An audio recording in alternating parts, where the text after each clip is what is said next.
मलक नदीम की रिपोर्ट के मुताबिक वजीर आजम मोहम्मद शहबाज शरीफ और कतर के वजीर आजम और वजीर खारजा इज्जत-ए-माब शेख मोहम्मद बिन अब्दुल रहमान बिन जासिम आला सानी के दरमियान टेलीफोन राब्ता दोनों रहनुमाओं के दरमियान होने वाली गर्मजोश और खुशगवार गुफ्तगू के दौरान खिते के मौजूदा सूरत हाल पर तफसीली तबादला ख्याल किया गया। दोनों जानिब से खिते में पायदार अमन के क़याम के लिए जारी सफारती कोशिशों को आगे बढ़ाने के अज़्म का अहाता किया गया।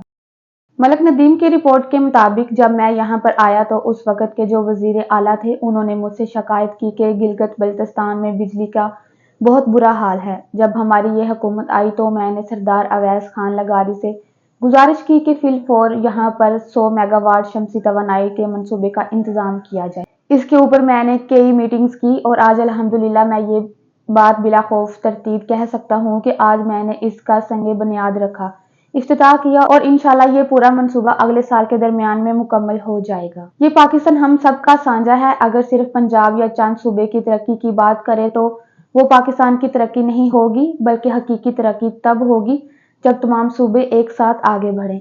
मैं आपको यकीन दिलाता हूँ कि इंशाल्लाह जब तक मेरे पास वज़ीर आज़म पाकिस्तान की जिम्मेदारी है मैं यहाँ मुसलसल आता रहूँगा और आपके मसाइल हल करने के लिए जो कुछ भी मुझसे बन सका वो मैं आपकी खिदमत में निछावर करूँगा।